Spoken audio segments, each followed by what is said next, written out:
money. So we're going to be looking at how this impacts a financial manager, and following chapters to this will incorporate time value money in the financial decision making, specifically weighted average cost of capital and capital budgeting, as well as the chapter on rates. So we're going to talk about time value and its role in finance, financial management, financial decisions. We're going to talk about calculation tools, specifically Excel, because there are three ways you can calculate time value money. You can use the formulas and calculate them by hand. You could use a financial calculator that nobody but academics use. So financial calculators are something that are kind of a waste of time to learn because no one uses them in the business world. They were designed and developed primarily so students could take financial tests in college. But now that the tests are online or you have a computer to use, Excel is the most logical format to learn time value money because that is what is used in the workplace, and that's the majority of you can do much more intricate and precise problems and calculations within Excel. So even though the book will support a traditional mathematical formula and instructions of the financial calculator, the easiest and the most reliable way is to work through Excel. And since they were no longer tied to a paper test in the classroom, you don't need those financial calculators, which, by the way, can cost anywhere from $70 to $100, so sort of a waste to purchase. Some academics who've never worked in business may still use those financial calculators, so I'm not saying you'll never see them again, but people who are involved in the work world really don't utilize those financial calculators because we have laptops and computers now and do a much better job calculating this. So I'm going to talk about the concept of future value, present value, single cash flow, annuity cash flow, annuity due, ordinary annuity perpetuity. Going to be talked about mixed streams of cash flows, compound interest. We had some of that last class. We talked about retirement, and I actually used the time value money formulas in Excel to calculate that. The effective annual rate of interest, determining deposits you would need to accumulate a future sum. So say you wanted to have $100,000 in the future in 5 years, how much would you have to save each month? As well as a loan amortization or finding interest or growth rates or number of periods. So in finance, money received today is better than money received in the future. So if you have a choice of receiving $5,000 today or receiving $5,000 in 12 months, today is a better day to receive it than 12 months from now. The reason being, besides the risk of not actually receiving it in 12 months, you have the additional issue of money through inflation becomes less valuable. So this inflation eats away at the value of the money. So if you win $1 million and your choices are $1 million in 10 years or $700,000 today, you should probably take the $700,000 today because you could invest that at a rate higher than inflation and maybe even turn that into $2 million in 10 years. So really the choice is, do you want $2 million in 10 years or $1 million in 10 years? Now, we have future value and present value. So future value is calculating what the money will turn into in the future, sort of like compound interest. You put the money in an investment, it's going to grow at a certain percentage. What will that be in the future? Also, present value. We could take money and transport it to today. So we could take future money and bring it to today's value, or we could take today's money and put it into the past somewhere for comparison. So if you took the cost of college today and you looked at the cost of college from, say, 30 years ago, you could calculate the rate of growth in the cost of college, which is higher than inflation.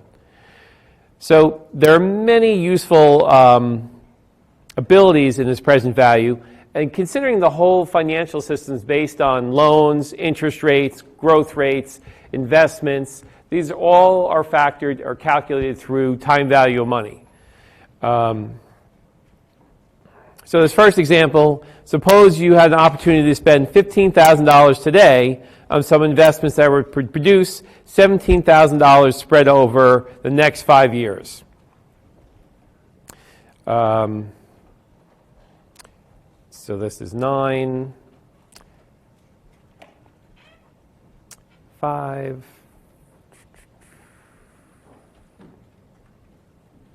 14. Yeah, these are the cash flows. I'm not exactly sure. Don't quite add up to 17.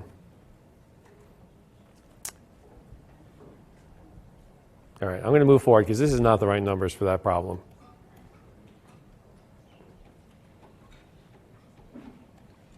Oh, I'm moving backwards. Okay, so let's just move forward. I'm going to show you problems through Excel. Now, future value versus present value, we're trying to look at money on a timeline. So today is the present. So $1 today, that's the present value of $1 if it's today.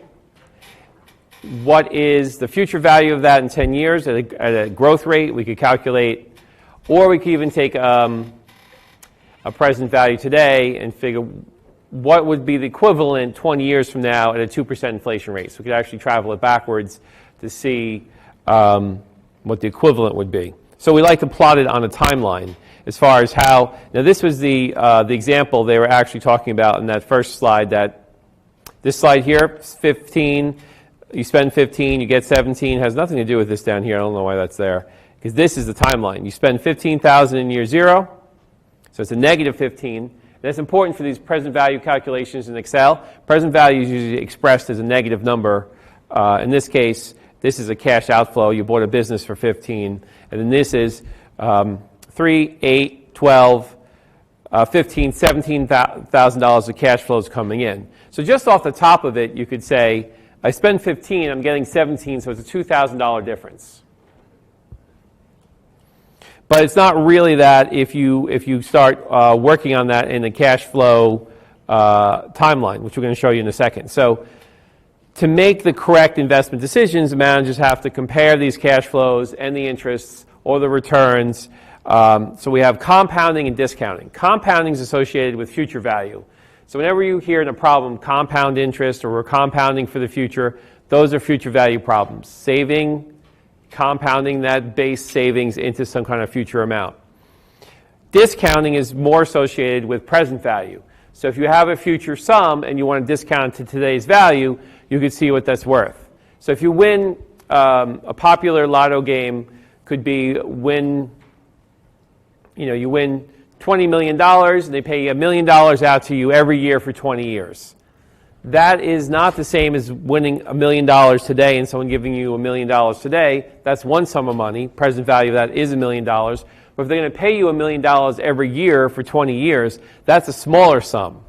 And that's why when you have these jackpots and there's a cash payout versus a annuity over 20 years, so it might say $600 million is the prize in the Powerball. That's the prize in 20 equal installments over 20 years. If you want the lump sum, that $600 million may turn into $400 million. Because what they're factoring in the prize is all the interest they're going to earn that money before they pay it out to you. It's one of the ways they can inflate these jackpots. So if they collected $20 million and they get a rate of return on that, and they pay you $1 million a year over 20 years, they paid you a lot less than what they've collected. So it's a numbers game to make the lottery jackpot seem more inflated, but you're actually going to receive a lot less because they factor in time value of money when they do the payout. Okay, so here would be the time scale. So if we're compounding, we could take this all this money and add it up to the future to see what the future value is. So we basically would adjust each of these cash flows by a certain amount of interest or compounding to get a separate number in the future. Or we could figure out what would be the value of this today. So if I presented somebody a business, pay me the business is basically you pay me $15,000 for the business, and here are the cash flows that you're going to receive. We could see what the actual present value of that business model is in today's dollars. So we could really run it either direction. So like I said before, the computational tools we have are financial calculators, electronic spreadsheets, or cash flow signs. I don't know how that's a tool, but I just think it's misplaced on the slide. We're going to be using spreadsheets like I had explained earlier because that's what all the professionals use. So to provide a correct answer, we're going to have to indicate whether the cash flows are positive, negative, meaning what direction is the cash flow? Is it coming in or going out? Usually present value is a negative cash flow because it's money being spent to acquire an investment or acquire a business. Now, we have three different patterns of cash flows that we're going to calculate. We can have what's called a single amount. This is the easiest to deal with. It's basically saying your Nana gave you $10,000 to when you're 5 to put into a savings account for college. So that's a single amount deposited over 15 years. How much will that be when you're ready to spend it? An annuity would be your Nana's going to give you $1,000 a year until you go to college, and then you could use that to pay for college. So that would be maybe she's going to put in $1,000 a year every year until you're ready to go to school. So that would be an annuity, a series of equal cash flows. So annuity, you have to remember the cash flows are equal. If they're not equal, then that becomes a mixed stream. So a mixed stream is an unknown stream of income or cash flows that you receive over a period of time. So for example, there are situations where annuities are quite common, where the payout, sort of, you can almost think of like your wage, your biweekly wage as an annuity. It's the same amount every week or every other week for the whole year. Where a mixed stream might be something similar to someone who's working hourly. So your stream of cash is dependent on how many hours you work, so it's a different amount of money every week. Okay. So let's talk about the future value concept, which this is the first thing that we're going to calculate, are these future value concepts. And this is something that you can understand a little bit more easily because this is compounding interest into the future.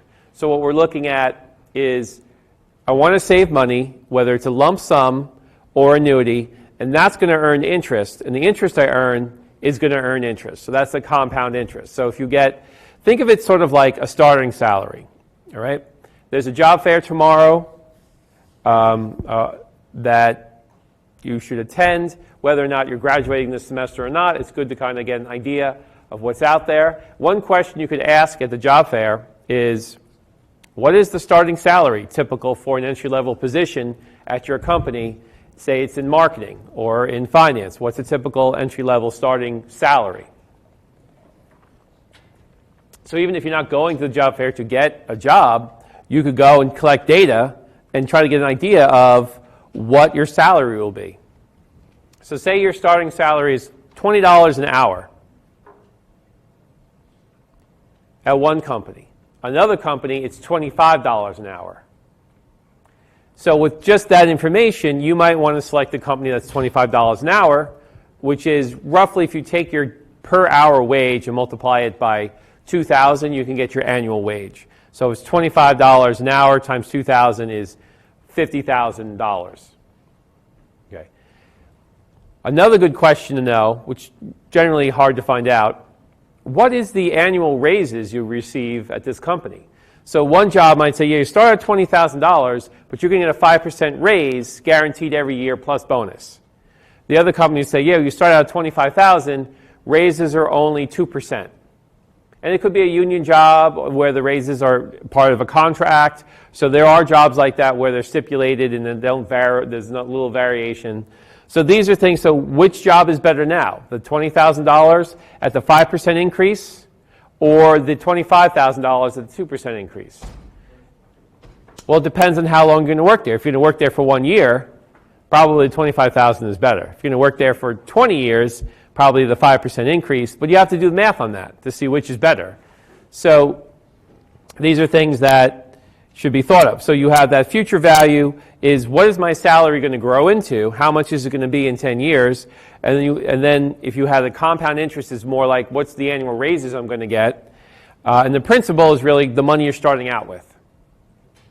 So these are all things that are pretty interesting. I remember I had a job in college, and my boss at the job said that nobody ever stayed here a year, and if you stay here a year, I'll give you $1 raise, and for every year you stay, I'll give you $1 raise, because the turnover was just that bad.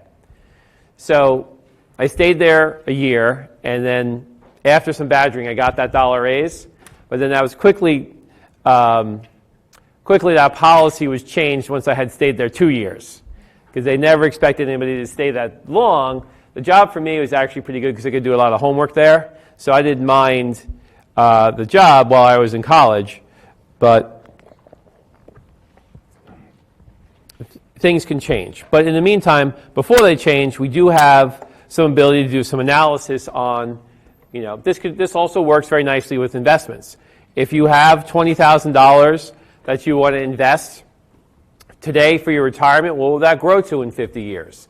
As it could be a single sum investment in an IRA that's going to grow tax-free for 50 years. What will that grow to given an average stock market return? Sort of what we did the other day. So here's the basic equation for future value.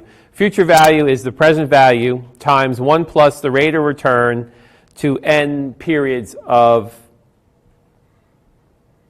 So this is how we're going to do it in Excel. So we're going to switch from, this is the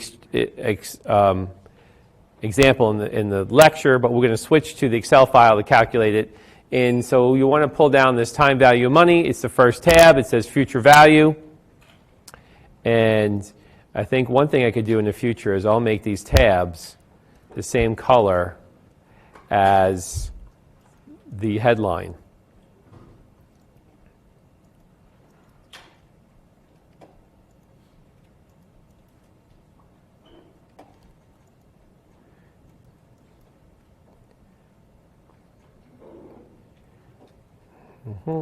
Okay, so we're going to go to the light blue tab. You don't have these colors. I just set them up. So it's this light blue time value money. Here's the first example. So I put this little comment in here, and I said, use future value function in Excel, in formulas menu in Excel. So how we do that is we go to where it says formulas. Is everybody with me? And we click on formulas, and then we want to click on insert function. We could also use, there's also usually a drop down for financial, here it is, financial functions, but it's in there we're looking for future value. But if that list is not showing up, you could just click on there and you could search for FV, future value, and then double click on it to get this, what's called a formula builder box. So you want this formula builder box, and you see over here, I've labeled it present value, N per, and annual rate. So over here, where it says rate, we want to click on rate. N per, we want to click on N per, which is the number of periods. And then for present value, we want to click on this 100. So what this is basically saying is, if we invest $100 for 3 years at a 10% annual rate, what will this grow to?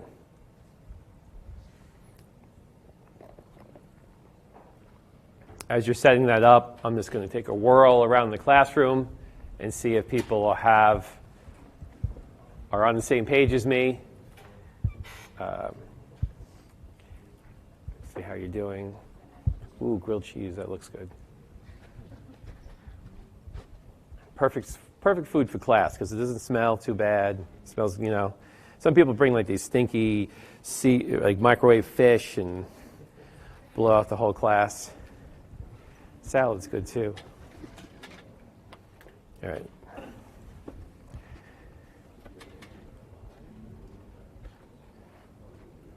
Oh, good. You're right with me. I like that. And demand by luxury home.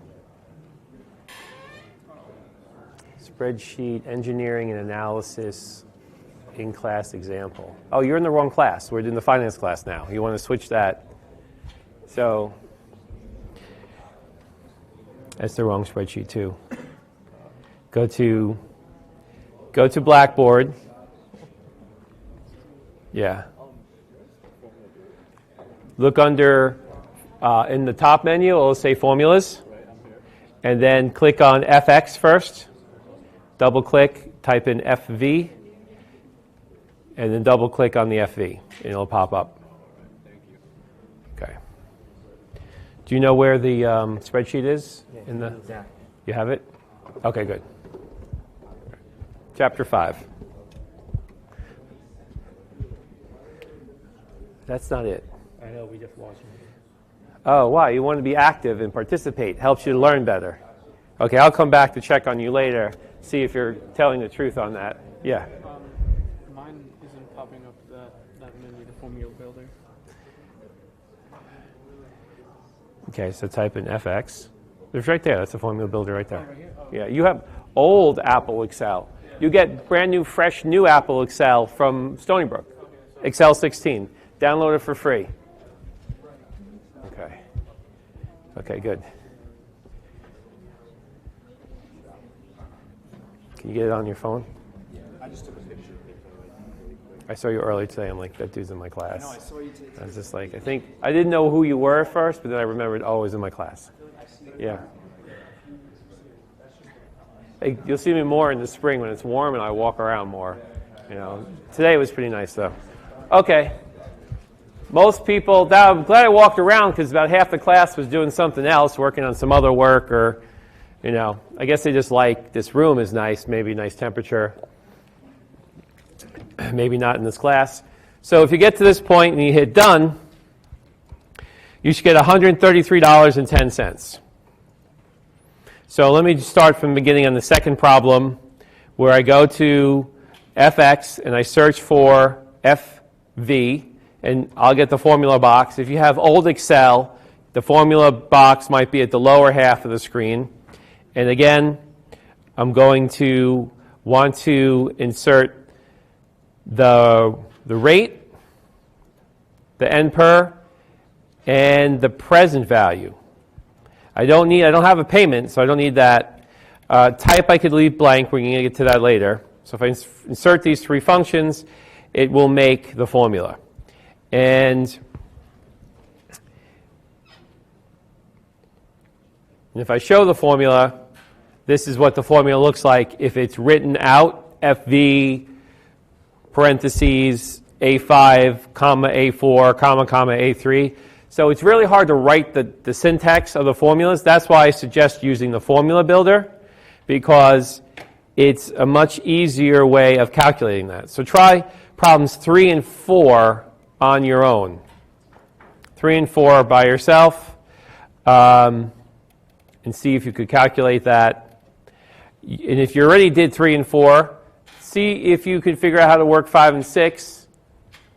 It's a different scenario because we're talking about semiannual compounding. So we add a new variable, M, for frequency. Yes?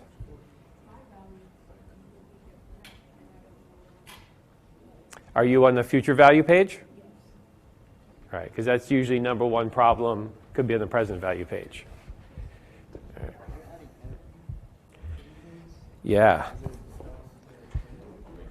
I'll show you when I get to it. You're putting it in payment, it needs to be in present value. Just like I wrote present value.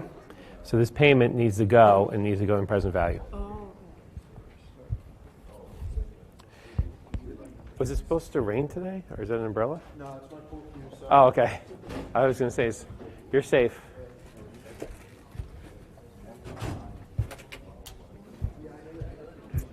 Okay.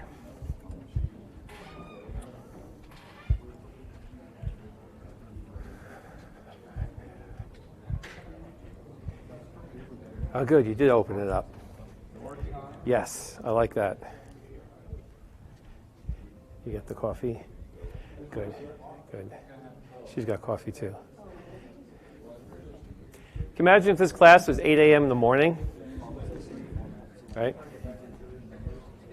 Terrible. Okay.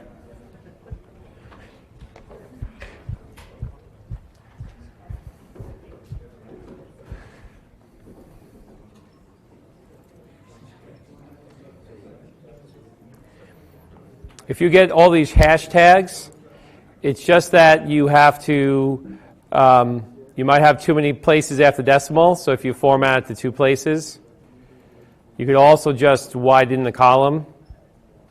So for 3 and 4, 1888 and 1403 would be the answers for those 2 lump sums.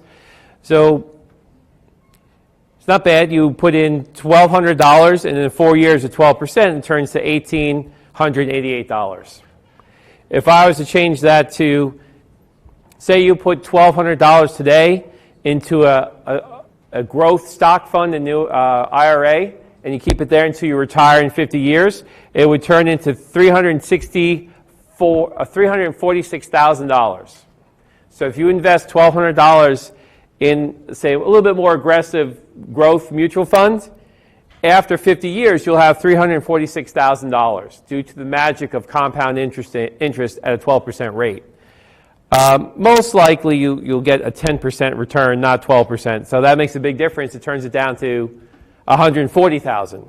But still, I think you would agree, $1,200 today in exchange for $140,000 upon retirement is a pretty good deal. Whatever money you invest in the stock market today, in an IRA at your age, and you hold till retirement, probably the Roth IRA would be a better deal because you're putting that in after tax. So when you receive that 140 or 12%, 346,000 in the future, it's all tax-free. So that's one of the beauties of being so young. Moving to problem 5, problem number 5. Here we have $1,200 for 4 years at a 12% rate, but now we're adding the frequency M, which means it's compounded, semi would be compounded twice a year. And at the bottom, there's a little chart here, at the very bottom. We have the original formulas from the textbook. These are the mathematical formulas, if those were set up. But we also have the frequency. So annual is 1, semi is 2, quarterly is 4, monthly is 12, daily is 365. Okay? So we have to keep an eye on that frequency. So when we calculate the future value, we use that same formula. So we go into formulas and we want to get the future value. So the rate is going to be 12%. However, we're going to have to divide by M. And the N per is going to be 4 years, but we're going to have to multiply by M. So we're dividing the interest rate by the frequency, and we're multiplying the years by the frequency. The present value stays the same. Now, the reason we're doing that is you're not going to get 12% every 6 months. You're going to get 6% in 6 months and another 6% in the next 6 months. And you don't have... in the formula where it says N per is the number of periods, so years are not numbers of periods, but years times frequency gives you the numbers of periods. So that's why we divide the rate by M and we multiply the years by M, because M is the frequency, which is 2, to calculate the answer. And the more frequency, the higher the frequency of compounding, the larger the return. And this is a good thing because we get more money. So that's why bank accounts have a frequency of compounding that's quarterly, but your credit card will compound daily because they want more money, more profits for themselves. But when the bank wants to pay you interest for a savings account, they'll compound less frequently. So that's one way that they can manipulate how much money you get for savings versus how much money they get from lending money, right? And typically auto loans and mortgages are calculated monthly. So in this particular example, the answer is going to be, what happened? Oh, I must have had it on the wrong cell. Let's try that again. Rate divided by frequency. N per, which is years multiplied by frequency, and then the present value, which is the lump sum here. and you get 1912. So I'll let you try to calculate problem 2, which is a similar problem, but we have a 8% annual rate rather than a 12%. So we'd expect this answer to be somewhat lower because the annual rate is less.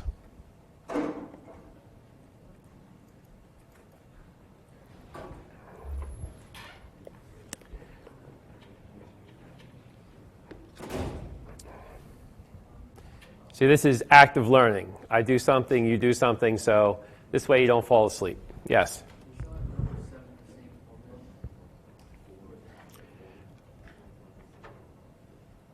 No, because we're dealing with a payment in 7.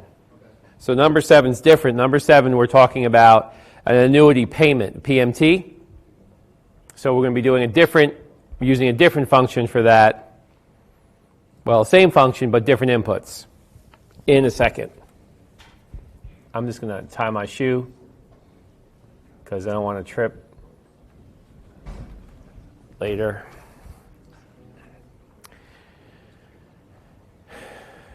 Okay. So the answer should be 1642. So that is a lot less than the 1912. Now, so you can kind of play around here. What's nice, once I set up this calculator here, I basically set up in Excel, when you have homework or test problems, you can modify them here as well. So say, for example, we're talking, what if this compounding was not 2, but what if it was monthly at 12? So now it goes up to 1650. And if it was daily, it goes up to 1652. Not a huge change, but still more money. And of course, we know if years go up, then also the amount is going to increase drastically with the amount of years. Okay. So now we're going to move into box 7, which is calculating the future value of annuity payment. So this is saying, what if we invested $250 every year for 5 years at a 10% rate? So instead of making a lump sum, one payment only, now we're making multiple payments. So this is annuity. So this FVA is future value of annuity. But we use that same future value formula. So we use our rate, our N per, because this is an annual problem. But now we use PMT, something that you had done before by accident, but now we're actually going to use it. So the PMT is the 250. And we click done. And so this is what, and it makes sense because $250 times 5 is $1,250. So my answer should be larger than $1,250. That's a way that you kind of double check that you use the correct formula. And this is something where if you did this is only 5 years, but what if you did this for 40 years? Now it grows to $110,000. Because that's 40 years of saving $250 a year, which is a very small amount to save.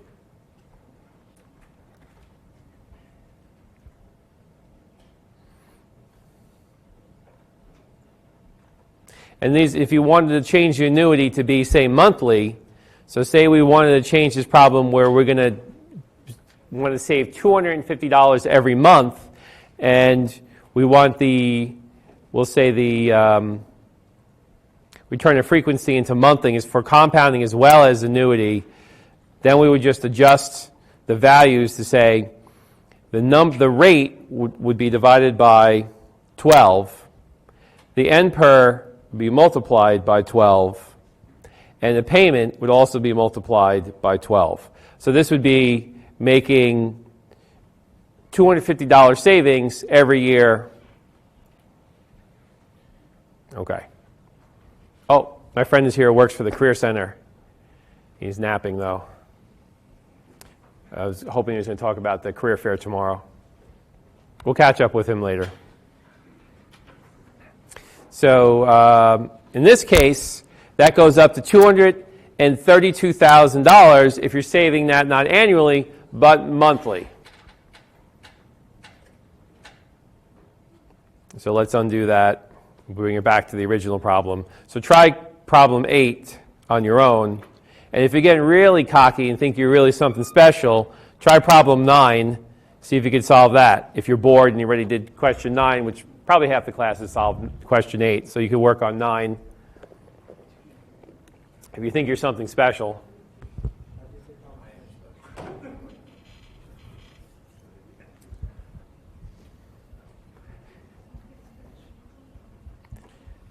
That's how I get my exercise.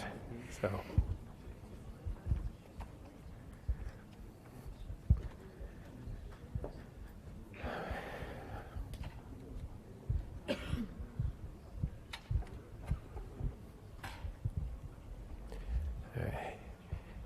Yes. You got it wrong. I'll show you. I'll show you in a minute how to do it.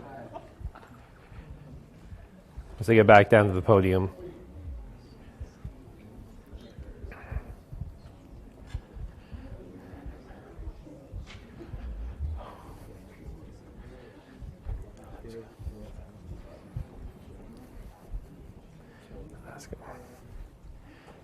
Are you excited for the job fair tomorrow? He's really out.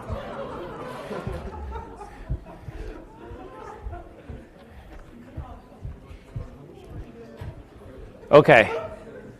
Now question 9. So I left a little note called use the PMT function in Excel. So this is a different function. So we go back and we want to search for PMT. And then click on PMT. So now we have the payment function. So it's looking for the rate, it's looking for the NPER, and it's looking for future value. So put the future value here. So what this is saying is annual deposits to accumulate to a future sum. So if I want $4,000 in 4 years at 8% rate, how much of a payment do I have to make on an annual basis? Is what it's saying. So if I hit done here,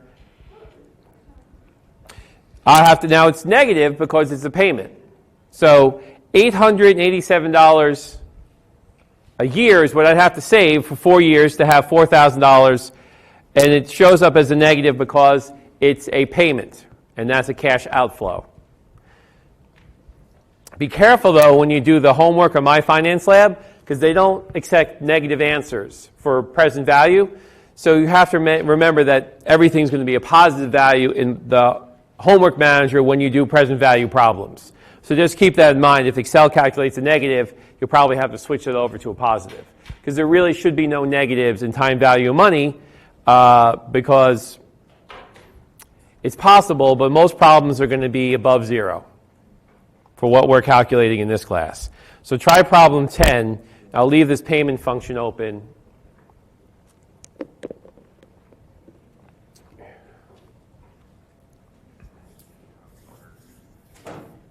And I used to, before using these functions, I used to have students type in these formulas in Excel, and we used to work it off the actual formulas from the textbook.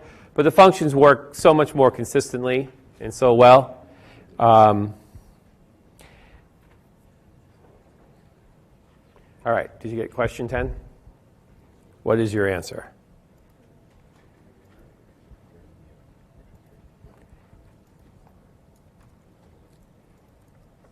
$5,800 per year would have to be saved for 4 years at a 5% rate to get to $25,000. Okay, now, if you've fallen behind in any shape or fashion, you can refer back to the video later. Yes? It's just like writing a paper in college, cut and paste. So Control C, Control P, Control C, Control V. You know, it's just like how I see the papers you guys write. Just I see it in a sync site. Control paste, Control paste, Control paste, Control paste. Paraphrase, paraphrase, paraphrase, paraphrase. 10-page term paper done in 20 minutes. Okay, so say you wanted to save $500,000 to buy a house in cash. So you wanted to save $500,000 to buy a house in cash in 15 years, and you're going to be saving at a rate of, say, 8%. That means you'd have to save $18,000 a year for 15 years to be able to buy that house in cash. That's why we have mortgages, because people don't want to wait 15 years to get into their home. So instead of having people pay the full price of a home, mortgages were developed years ago as a financial tool to get people into houses faster by lending them money. So when we get to present value, we'll calculate more. We'll work on how that's calculated. So let's go back to the lecture now. So this slide is basically what we just did in the assignment. So let's look at a graphical. Here's a graphical view of rates of return, the future value relationship. So $1 invested over 24 years, you see there's not much difference between 0, 5, and 10%, but when returns start to get to 15 or 20%, money greatly escalates. That's why if you find a winning stock like Amazon, Netflix, Google, or which is called Alphabet, that have these annual rates of 20% or higher, your money could really grow quickly. That's how Bezos became one of the richest, if not the richest person on the planet, is the extreme compounding growth of Amazon stock. And any of us here in this room could easily have become a millionaire with a small investment in Netflix, Amazon, Alphabet, Apple. All these companies could have made us a millionaire with an investment as small as $5,000 or $10,000, 15 or 20 years ago, because of that extreme compounding of those stocks. Now, those stocks are already not likely to get those returns again, so it's up to you to find the new stocks that are likely to do this, and then tell me what they are, because you're a lot closer to current trends and technologies than I am. So you find something that's going to be like a really wow technology that everybody's going to be doing, and then I want to know about it. And here's a hint: it's not virtual reality. That seems to have fizzled out. One of the reasons being it's expensive and also makes people sick. In two ways. What are two ways you can get sick from virtual reality? One is motion sickness. The other is pink eye. So if you ever, I remember there was a convention and people were trying this virtual reality on. They're all sharing those goggles, and 50% came down with conjunctivitis in a couple of days. Because no one was washing those goggles, and people kept putting them on, And then when I was being a germaphobe, I was like, I don't want that on my face. It's been like 500 faces today. They're like, you're being a jerk. You're being crazy. And then flash forward 2 days later, big red eye and all puffy. I'm like, see, I told you. You got to wash things before you wear them from other people. Like clothes, right? You wouldn't put on someone else's clothes that were dirty. You would want to wash them. Okay. Future value is single amount we covered on the spreadsheet. This is just written out in the table, how it would grow with the simple interest versus the compound interest. So compound interest grows faster for the simple fact that you get interest on your interest. Now we're moving to present value. So we're out of the future value page. We're going to move to the present value page. This concept's a little different because it's not as intuitive as saving and investing. Because we're all pretty familiar with compounding. We like compounding. We like starting at $10 an hour and getting a $2 raise. That'd be a 20% raise. It's pretty nice. But this present value is a little different because we're going in reverse. So we want to see what a future value would be worth in today's terms. So we want to discount either a series of cash flows or a single cash flow to today's value to get the idea of what that field would be. So one good question would be, if you retire in 50 years and you save $50 million, what is that really equivalent to today's money? So something we could answer by using present value. So we could do a present value of a single sum. So we could do that, and it's really just future value divided by 1 plus R. So if I did that single sum, let me jump over to the present value page. I'm just going to go to the side here. Oops. The side here. All right? And I'm going to say you were able to save $50 million, that's your projected savings amount. Oh, it's only $5 million. That's your projected savings amount when you retire in 50 years.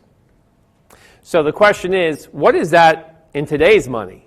Can you live on a $50 million in 50 years? Is that enough money to live on?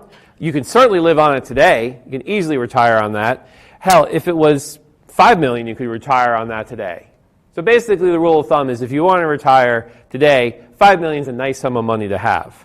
So we could discount this by, again, going to formulas. Now we're going to pull up what's called PV, present value. So we're going to say, we'll figure a rate of inflation of 3% for 50 years, and the future value is this $50 million. So what that's worth in today's terms is $11 million. So clearly, $50 million in 50 years, you can easily retire on. So you can actually, let's adjust this to 25 million. So 25 million, when you retire, will probably be a very safe bet that you could easily retire on that because it's about $5.7 million today. So if I was to retire today on 5.7 million, if someone just said, here's 5.7 million, can you retire? I'm like, you're damn right I can. I could retire on a lot less. You gave me $1 million, I could retire on that. Just work my financial magic and start investing that, and I could easily never even touch their principal and retire and live off of that. But that would be boring now because, you know, what do you do now? You're retired and you got to keep busy somehow. There's only so much Netflix to watch.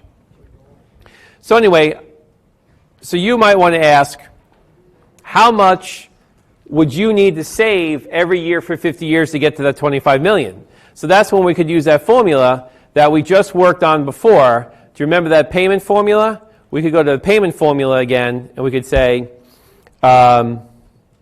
figuring out, but now we could figure, we'll figure a growth rate of 8%, which is a pretty conservative investment rate for 50 years. And we want to figure out that the future value is going to be 25 million. So this will tell us how much we need to save every year to get to that amount.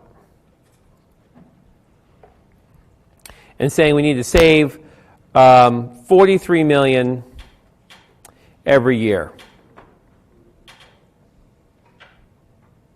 I don't know if I believe that. Seems like a lot to have to save.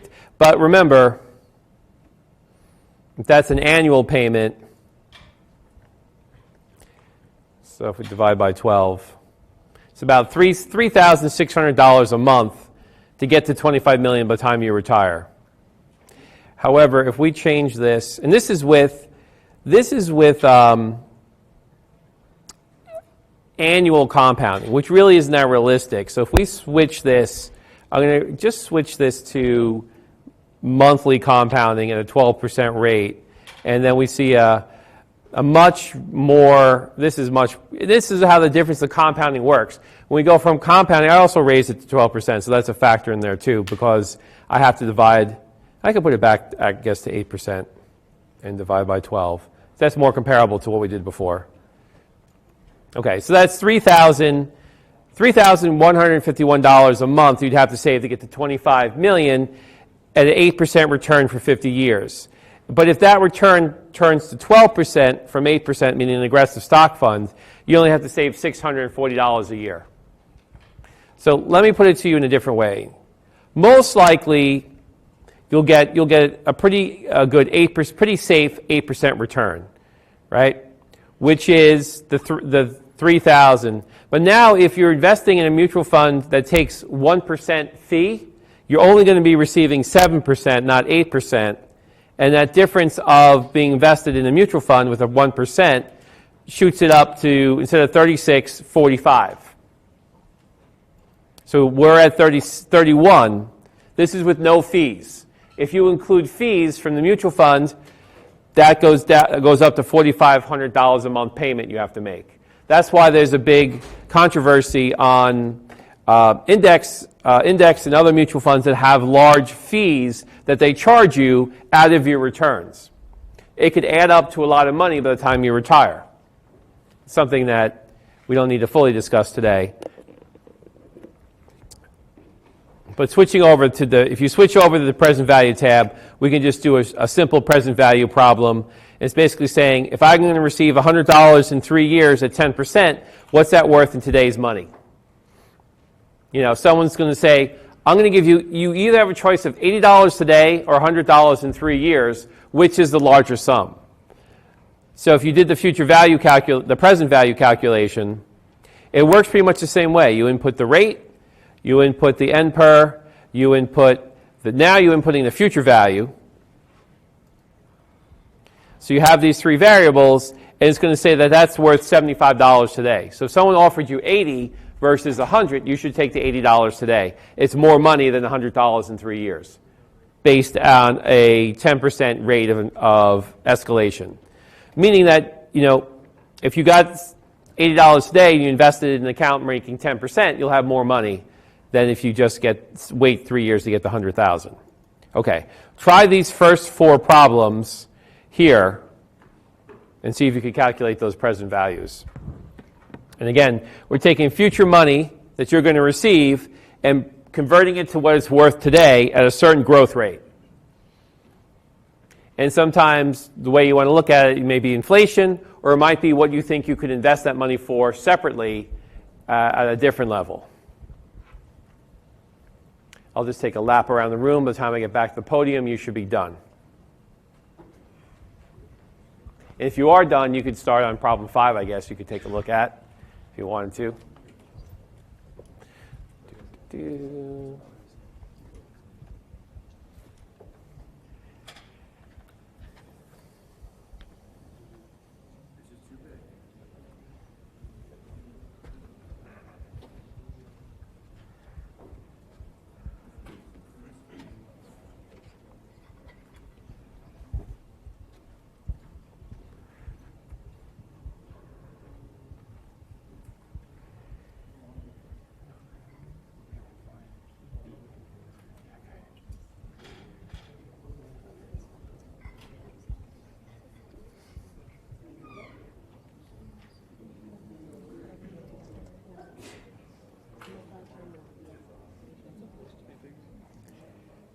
Yeah, because it's an annuity. So.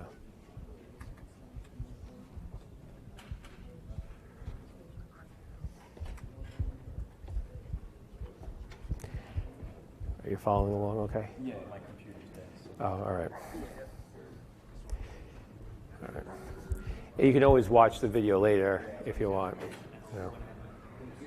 Yeah. Okay. I can tell by most people walking around have got this correct.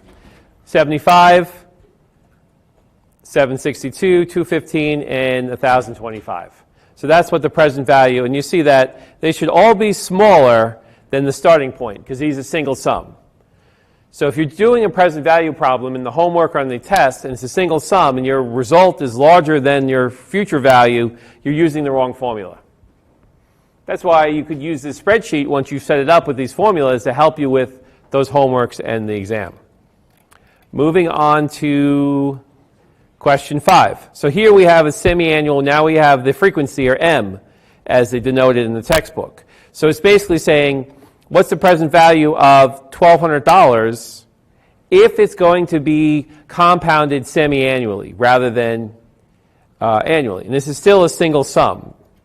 So when we calculate this, we just have to remember, we take the rate and we divide by frequency. Rate should be smaller, but number of the NPER, number of periods, should be larger since we take the years and we multiply by the frequency. So if it's semi-annual twice a year for 4 years, that's 8 periods. That's why NPER should be 8. And then we pop in the future value. And you get 752 is the present value of this annuity. It's not an annuity, I'm sorry, this single sum. But it's compounded semi-annually. If this was compounded once a year, you see that it's discounted less. If it's compounded 4 times, so the amount that you compound, the more the discounting occurs. So you see at 365, you're only the present value is only 742. At 12 or monthly, it's only 744. At quarterly, it's 747, and semi-annually, it's 752. So the higher the frequency of compounding, the bigger the effect of the discounting.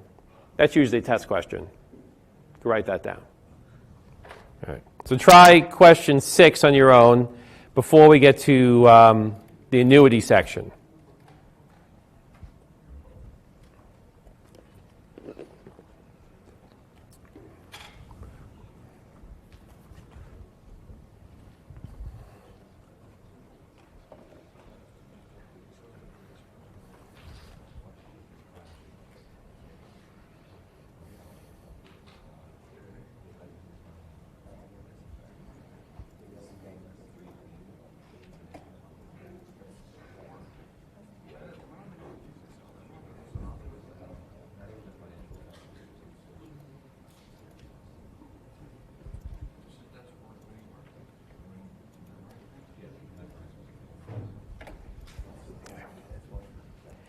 Now, if you, additionally, if you need any help, maybe someone sitting next to you can help you as well. Okay. I'm moving on to question 7. Present value of annuity. So this is an annuity, so it's saying if I receive $1,200 a year for 3 years, at a 10% rate, what's the present value of that today? So just think, what is 1,200 times 3 years? 3,600. So whatever I calculate should be larger than 1,200, but smaller than 3,600, because I'm discounting these future cash flows. So again, we're going to use the present value function, but now we have the rate, N per, and this is going to be a PMT, a payment. So we're going to click this on their payment.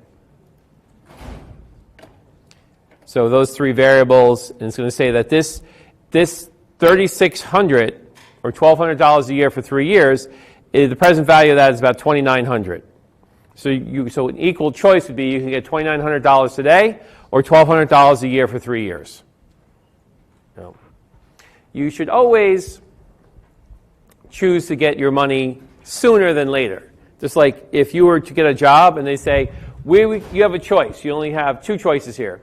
We'll pay you your full salary January 1st, or we'll pay you your full salary December 31st.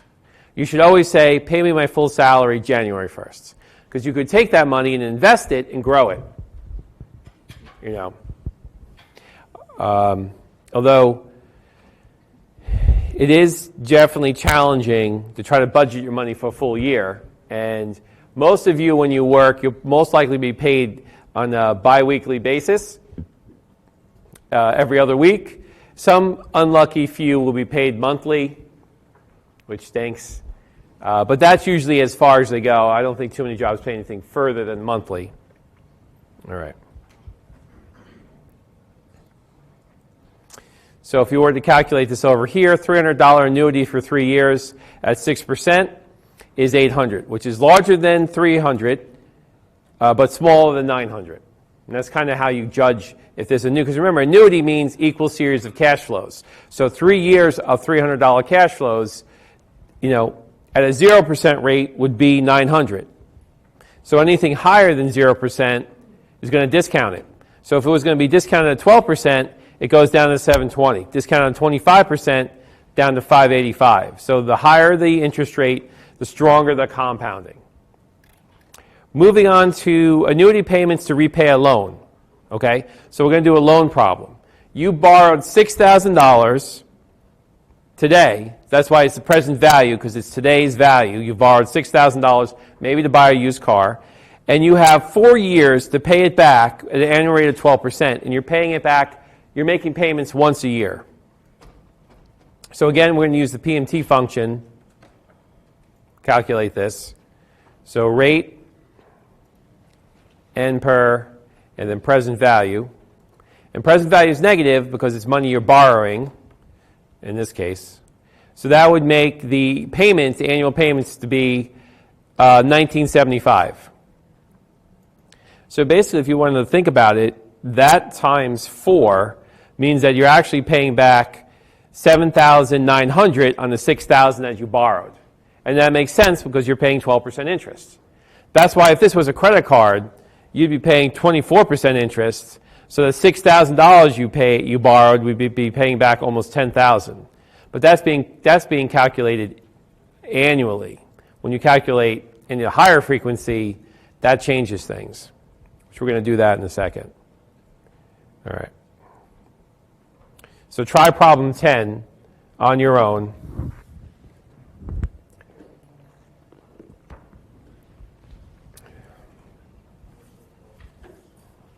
And then we'll do a hypothetical car loan, a little bit more real terms. Did you get the answer? Yeah, I did. Oh, all right. So, Okay. You okay? You excited about the job fair tomorrow? Always. Yeah, you work for the Career Center, so you got to be on top of that. You missed it earlier. I was talking about the career fair, encouraging people to go, because even if you're a freshman, you should go. The more experience, the better, right? Yeah. And that's tomorrow, and it's for business students. I'm going to be there talking with some of the employers. So just manage your expectations. You're there on a fact-finding mission. Maybe you'll get a job, maybe you won't, but you'll learn something is valuable. So good learning opportunity, if not employment opportunity. So you don't have to be a graduating senior to go. Okay, so here is the answer. So this is $6,000 for 3 years at 10%, $2,400 a year, because it's only 3 years. But that's not really realistic because auto companies don't lend like that.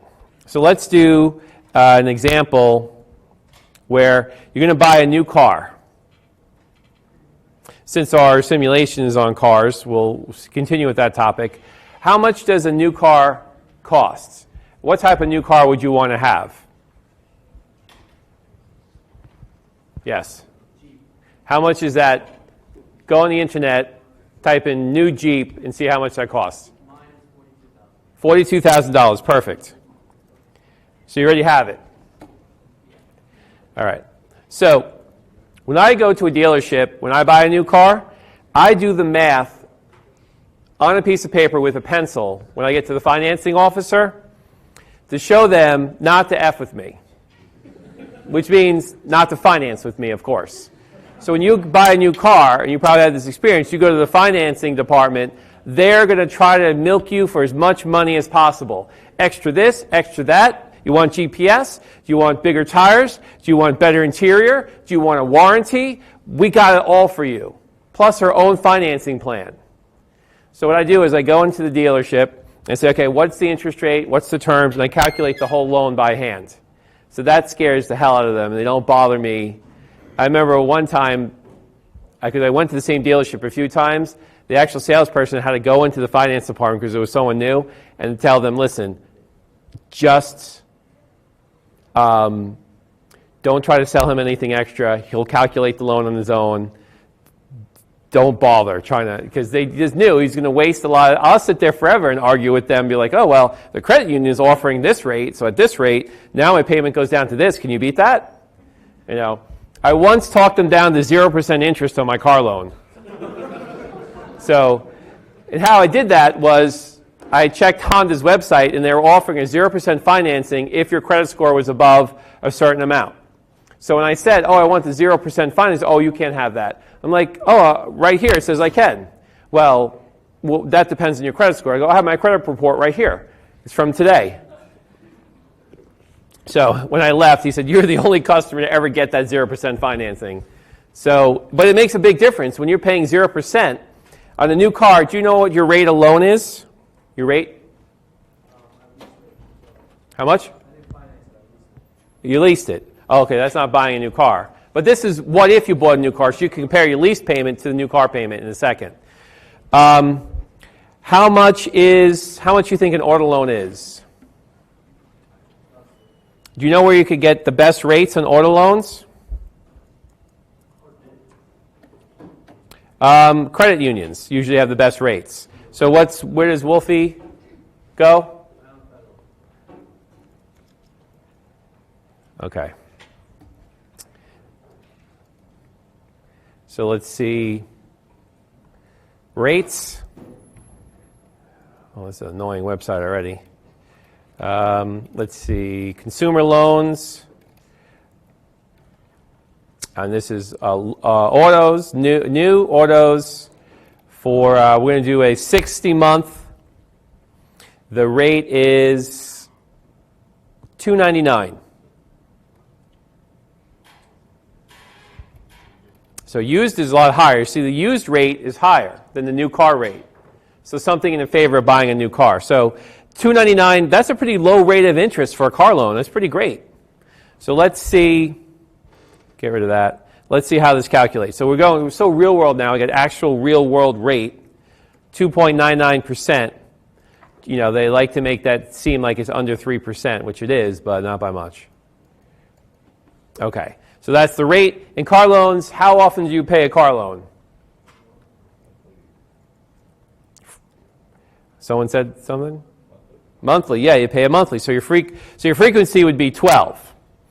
And the years are 5. So when we do this problem, we're going to go and what we had just done before, payment, PMT. Let's move this over. Okay, so payment, the rate is going to be, this is the rate, but we're going to divide it by 12. That's just 12, it's not dollars. N per is going to be the years, and we're going to multiply that by 12. So 60 payments for 5 years. And the present value of the vehicle is $42,000. So that car loan, $754 a month. That's a lot, right? How much you pay for your lease, if you don't mind me asking? Okay, so lease is a lot less, almost half. That's why leasing is so attractive, because it's a lot less than the monthly payment. However, you don't own the car after 3 years. And you had to pay money to get into the lease. So, right. So, well, that's to get the lease. You got to put that money down. For example, I lease a car. They usually get me for about $2,400 and about $300 a month lease payment. But that's a lot cheaper than buying it new and paying monthly on new. So let's say you're going to go for, you're going to put $20,000 down that you saved and only take a $22,000 loan. Now your car payment goes to $395, right? Closer to the lease. Because basically what they're looking at with the lease is when you turn that car back in, they can resell it. So they're factoring in the fact that they're going to get money back when they resell the car, so it's all factored into the price. Typically, though, in the long term, leasing is more expensive. However, so you would ask me, why are you leasing if it doesn't make good financial sense? And I would just say, because I like to have a new car every 3 years, that's why. Right? Isn't that nice to have a new car every 3 years? So you pay more for that, rather than what I used to do, which would be to have a car and drive it around for 10 years, which stinks. But when you have to do what you have to do sometimes, right? Okay, so let's go back to the presentation, and let's talk some more about this. We still have 7 minutes of class. Okay, so the present value of a single sum that we calculated, here's a personal finance problem, but I just did one for the auto loan. You could also do that same format for, say, a mortgage. So we did the present value of a single amount, present value, and so you can see with discounting, the chart is flipped. So these are reciprocals of each other. So the formulas are reciprocals and the results. So the higher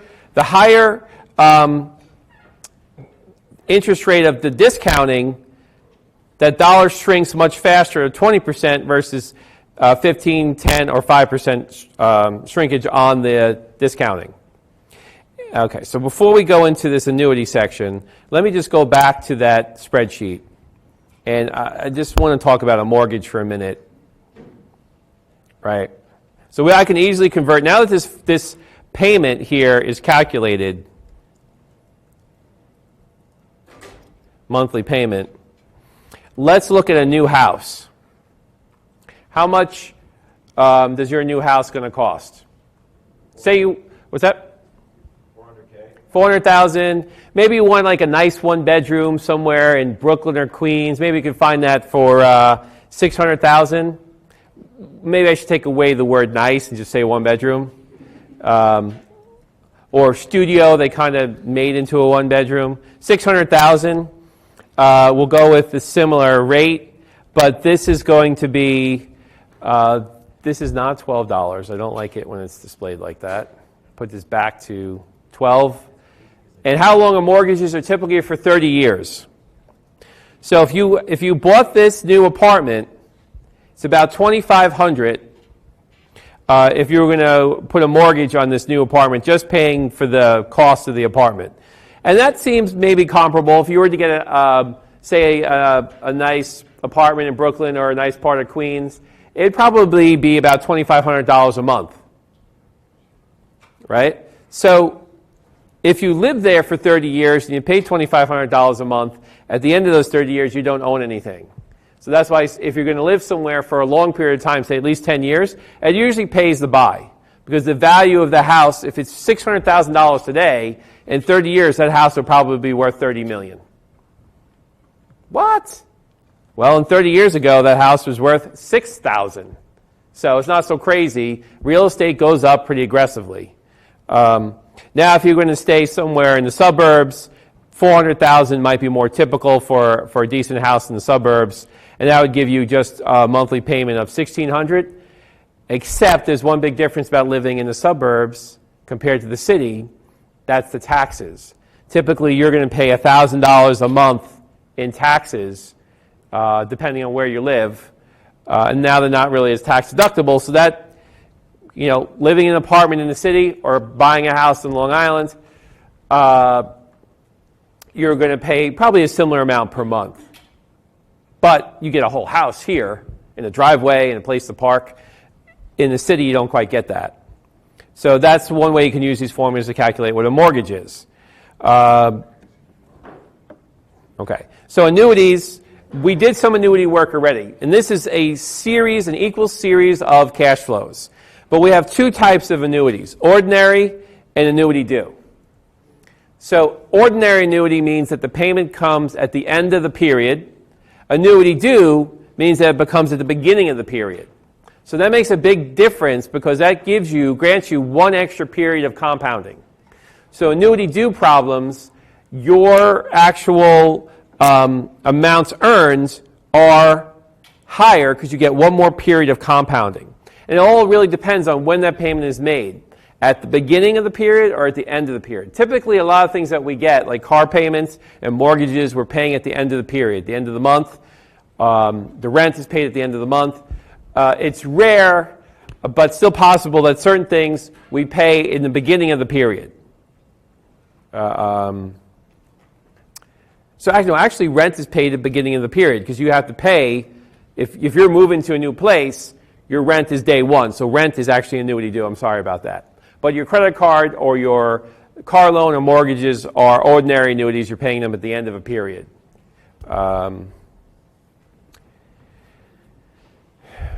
Okay, so we're going to leave off here, and then we'll further discuss annuities and how to calculate annuity due and ordinary annuity next class, which is Monday. Don't miss next Wednesday's class, where we're going to discuss the exam. And don't miss the career fair tomorrow if you're somebody who would like to have a job in the future, perhaps.